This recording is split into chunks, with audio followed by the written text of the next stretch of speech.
একজন আসামি ছিলেন যার নাম রাজেশ। সে এমন একটি অপরাধ করেছিল যার বয়স, রাজেশের বয়স ছিল 19 বছর। সে এমন একটি অপরাধ করেছিল যে তাকে 19 বছর বয়সেই জেলে তাকে ফাঁসির অর্ডার দিয়ে দেওয়া হয়েছিল। আর এই ফাঁসির অর্ডারের পরে পুলিশ তাকে তার শেষ ইচ্ছা জানার চেষ্টা করে। আর রাজেশ তার শেষ ইচ্ছা হিসাবে এমন একটি জিনিস চেয়েছিল যা শুধু পুলিশ স্টেশনকে নয়, তার পুরো শহরকে পুরো ভাবিয়ে তুলেছিল।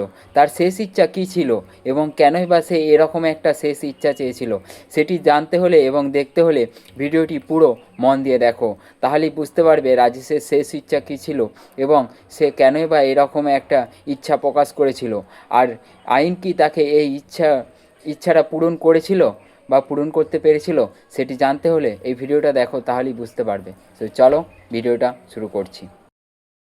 শেষ ইচ্ছা কী ছিল, রাজেশের শেষ ইচ্ছা কী ছিল সেটি নিয়ে আমি পরে কথা বলছি। তো তার আগে বলি, রাজেশের 19 বছর বয়স ছিল আর রাজেশ এই অপরাধের কারণেই তার ফাঁসির অর্ডার এসেছে। তো রাজেশ সেখানে অপরাধ না করেও তার শাস্তি এবং তার কঠোর থেকে কঠোর শাস্তি মাথা পেতে নিতে হচ্ছে, কারণ তার ফাঁসির শাস্তি এসেছে।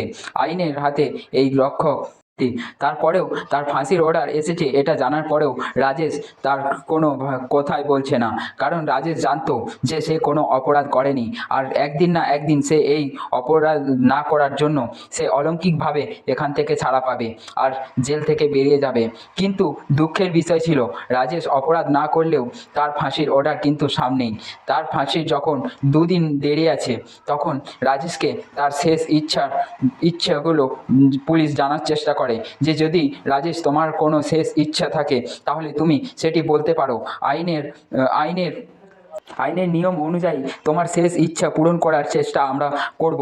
যদি ইচ্ছেটা পূরণ করতে পারি তাহলে অবশ্যই করব, কারণ এটি আমাদের আইনতভাবে প্রচলিত।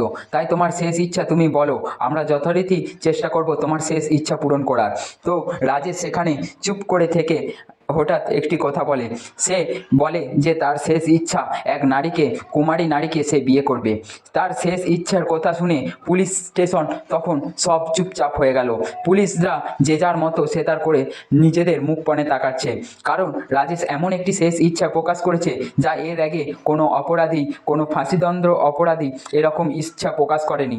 এর আগে কোনো ফাঁসিদণ্ড অপরাধী তার শেষ ইচ্ছা হিসাবে তার বাড়ি, তার ফ্যামিলি কিংবা অনেক কিছু খাবার অর্ডার করে এবং অনেক আজব আজব ইচ্ছা প্রকাশ করলেও রাজেশ যে ইচ্ছা প্রকাশ করেছিল সেটি সবারই থেকে ভিন্ন ছিল, কারণ শেষ ইচ্ছা হিসাবে সে বিয়ে করতে চেয়েছিল, আর সেটাও আবার কুমারী এক নারীকে, যে কিনা রাজেশকে নিজের ইচ্ছায় বিয়ে করবে।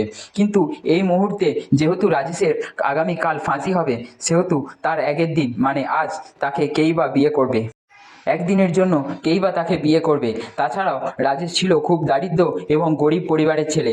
তার বাড়ির থেকে টাকা পয়সার লোভ দেখিয়েও কোনো মেয়েকে বিয়ের জন্য রাজি করাতে পারবে না। তাই এই বিষয়টি নিয়ে পুলিশরা একদম কনফার্ম ছিল যে এটা একদম সম্ভব নয়।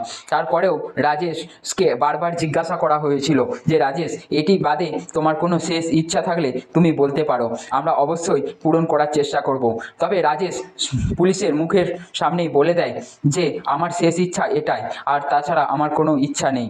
তো পুলিশরা বাধ্য হয়ে তাদের মতো করে আলোচনা করে এবং রাজেশকে বলে যে রাজেশ, তোমার শেষ ইচ্ছার জন্য আমরা চেষ্টা করব। আর রাজেশ সেখানে বলে, আমার গ্রামের মসজিদে এই কথাটি ছড়িয়ে দাও, অ্যালাউজ করে দাও যে আমি কোনো কুমারী মেয়েকে বিয়ে করতে চাই, যদি কেউ আমাকে স্বেচ্ছায় বিয়ে করতে চায় তাহলে আমি তাকে বিয়ে করব।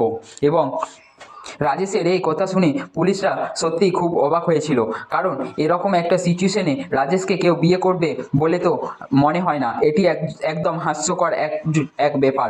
তারপরেও যেহেতু ফাঁসিদণ্ডকারীর শেষ ইচ্ছা ছিল এটাই, তাই বাধ্য হয়ে পুলিশ তার গ্রামের মসজিদে এবং সেই এলাকায় অ্যালাউজ করে যে রাজেশ কাল যার ফাঁসি হবে সে আজ বিয়ে করতে চায়। যদি কোনো কুমারী মেয়ে তাকে স্বেচ্ছায় বিয়ে করতে চায় তাহলে আজকের মধ্যে তাকে পুলিশ স্টেশনে গিয়ে বিয়ের কথা বলতে হবে এবং রাজেশকে বিয়ে করতে হবে এবং তার সাথে থাকতে হবে একদিন।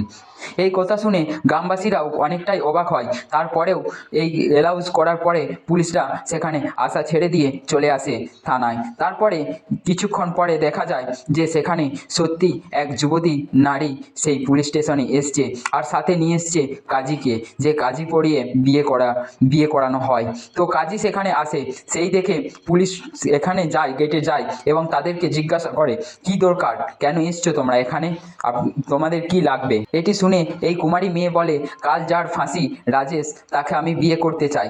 এই কথা শুনে পুলিশ একটু রেগে গিয়ে বলে, তুমি জানো ওর কাল ফাঁসি হবে, তারপরেও তুমি তাকে বিয়ের জন্য রাজি হচ্ছ, বিয়ে করতে রাজি হচ্ছ, তোমার মাথা ঠিক আছে তো? কুমারী মেয়ে একটু হেসে বলে, হ্যাঁ স্যার, আমার মাথা ঠিক আছে, আপনি শুধু বিয়ের ব্যবস্থা করুন, আমি তাকে বিয়ে করতে রাজি, আর আমি সাথে কাজীকে এনেছি যে আমাদের বিয়ে পড়িয়ে দিবে। পুলিশ একটু রাগান্বিত হলেও তার কথা মানতে বাধ্য হয়, কারণ নিয়ম অনুযায়ী সেটাই ছিল। তো পুলিশ সেই নিয়ম অনুযায়ী তাদের বিয়ে করানোর ব্যবস্থা করে এবং সেই রাতে থানার মধ্যেই তাদের বিয়ে হয় এবং কাজীকে দিয়ে বিয়ে পড়াইয়ে নেওয়া হয় এবং বিয়েটি সম্পূর্ণ হয়। বিয়ের শেষে নিয়ম অনুযায়ী রাজেশ বলে যে আমার যে স্ত্রী যাকে আমি বিয়ে করলাম তাকে আমার সাথে আজ রাতে রেখে দাও। নিয়ম অনুযায়ী পুলিশ সেই কাজই করলো, ওই কুমারী মেয়েকে রাজেশের সাথে বিয়ের পরে তাকে রাজেশের সাথে থানার মধ্যেই এক রাত রেখে দেওয়ার ব্যবস্থা করলো এবং রাজেশ আর পুলিশ স্টেশন তখন সত্যি খুব চিন্তিত, এরকম একটা সিচুয়েশনে একটা কুমারী মেয়ে তাকে বিয়ে করেছে এবং সে সেখানে থাকতেও রাজি হয়ে গেছে। তার কিছুক্ষণ পরে দেখা যায় কুমারী মেয়েটা সেখান থেকে বেরিয়ে আসার জন্য করছে, তাই পুলিশ তাকে ওই মেয়েটিকে বের করে দেয় এবং আর দেখা যায় রাগান্বিত অবস্থায় সেই মেয়েটি সেখান থেকে বেরিয়ে যাচ্ছে থানা থেকে। তো সেই হিসাবে যখন রাজেশকে কিছুক্ষণ পরে রাজেশকে দেখার জন্য ও জিজ্ঞাসা করতে যায়, সেখানে দেখা যায় রাজেশ সেই থানায় সেই জেলে নেই, কারণ সেই জেলে ছিল সেই কয়েদির ড্রেস পরা সেই মহিলা, আর রাজেশ বেরিয়ে গেছে ছদ্মবেশে। এই কথা যখন থানায় জানাজানি হয়, থানার সবাই চমকে যায়, কারণ একজন ফাঁসিদণ্ডকারী অপরাধী জেল থেকে পালিয়েছে, থানা থেকে পালিয়েছে। এই খবর যখন থানায় বড়বাবু জানেন তখন খুব অবাক হয় এবং রাগান্বিত অবস্থায় মেয়েটিকে জিজ্ঞাসা করে, কেন তুমি এই কাজ করলে, একজন ফাঁসির দণ্ডকারী অপরাধীকে কেন তুমি জেল থেকে পালাতে সাহায্য করলে? এবং মেয়েটি হেসে বলে যে না, ও কোনো অপরাধী নয়, ও কোনো অপরাধ করেনি, ওকে আমি পালাতে সাহায্য করেছি কারণ ও নির্দোষ, ও ফাঁসির যোগ্য নয়, তাই আমি ওকে এখান থেকে পালাতে সাহায্য করেছি। তো পুলিশ ইন্সপেক্টর রেগে গিয়ে আরও জিজ্ঞাসা করলো, কেন তুমি এটা করলে, জানো তুমি এর জন্য তোমার কত কঠোর শাস্তি হতে পারে? সেখানে মেয়েটি আবারও হেসে বলল যে স্যার, আপনি আমাকে যা শাস্তি দেবেন দিন, কিন্তু রাজেশ একজন নির্দোষ অপরাধী, তাকে এইভাবে অপরাধী বানিয়ে তাকে ফাঁসি দেয়া, আমার যা শাস্তি হয় হোক, তবে রাজেশ সেখান থেকে ছাড়া পাক। এই খবর জানার পরে এই মেয়েটি সব সত্যি বলে, আর সত্যিটা ছিল এক আলাদাই কাহিনী। আমরা যখন দুই বোন ওই জঙ্গলের রাস্তা দিয়ে যাচ্ছিলাম, রাত তখন প্রায় 10টা বাজে, তখন আমাদের উপর কিছু খারাপ লোক পিছু নেয় এবং আমাদেরকে জোর জবরদস্তি করতে থাকে। সেই দেখে রাজেশ তার গ্রামের পাশ থেকে ছুটে আসে এবং তাদের বিরুদ্ধে তাদের সাথে লড়তে থাকে, আর লড়াইটা এতটাই হতে থাকে রাজেশ খুবভাবে আহত হয়েছিল, কারণ সেখানে অনেকেই ছিল আর রাজেশ এদের বিরুদ্ধে একা। তো রাজেশ কিছু বুঝে না পেরে তাদের মধ্যে দুজনকে একদম ডাইরেক্ট মার্ডার করে ফেলে, আর তাদের মধ্যে আরও 4জন সেখান থেকে ভয়ে পালিয়ে যায়। আর সেই অনুযায়ী রাজেশকে এই দুজনের খুনের অধীন। এরপরে আপনি বলুন স্যার, এই রাজেশের কী দোষ?